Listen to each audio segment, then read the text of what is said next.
आदिवासी है और जब सृष्टि बना, दुनिया बना, तब से आदिवासी निवास कर रहे हैं। लेकिन प्रथम व्यक्ति का पहचान नहीं मिलना, ये हमारे लिए बहुत ही दुखनीय बात है और चिंतन का विषय है।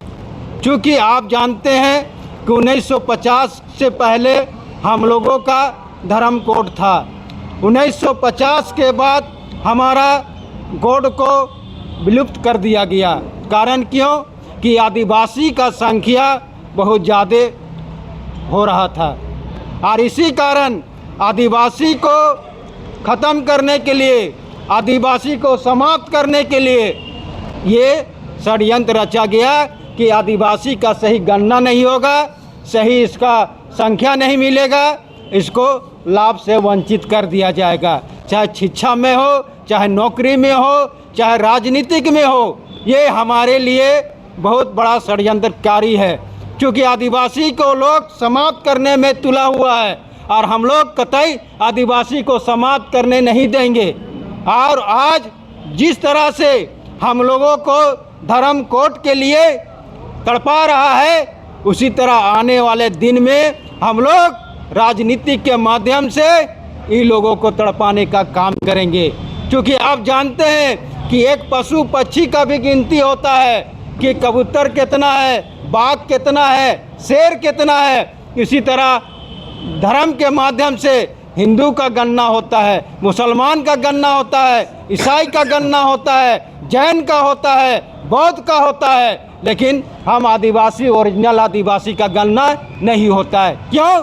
कि आदिवासी, हम लोग ओरिजिनल आदिवासी को बहुत षड्यंत्र की तरह हम लोगों को समाप्त करने का प्रयास किया जा रहा है। उसी लक्ष्य पे और वही पंक्ति पे हम लोग दिल्ली में आवाज़ को बुलंद करेंगे और इतना बुलंद करेंगे कि केंद्र का सरकार नरेंद्र भाई मोदी जी को, प्रधानमंत्री महोदय को हम लोग आग्रह करेंगे कि महोदय, आप भी यहाँ का मूलवासी, यहाँ का जो निवासी है, जो आपको अभी भी यहाँ पे जिंदा है, और उसका पहचान देने के लिए आपको हर तरह से कदम उठाना चाहिए। और जब तक मूल निवासी को, आदिवासी को अगर पहचान नहीं देता है, तब तक आपका सच्चा राजनीतिक नहीं होगा, सच्चा राजनीतिक नहीं होगा। क्योंकि यही आदिवासी पूरा सृष्टि को बचा के रखा है और यही सृष्टि बचाने के कारण आज पूरा दुनिया में सभी का अति हो रहा है।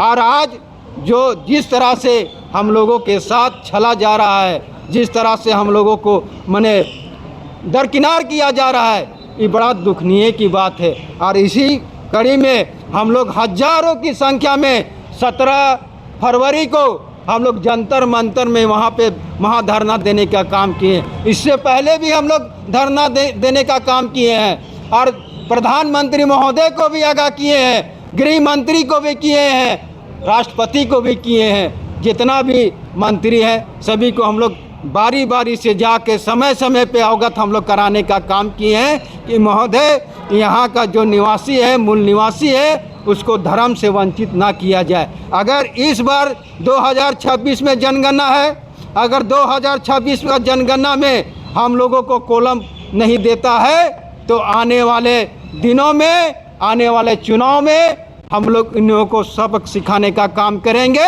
आर या पार, सरना कोड नहीं तो वोट नहीं, यही नारे के साथ हम लोग पूरा बुलंद आवाज़ करेंगे। धन्यवाद।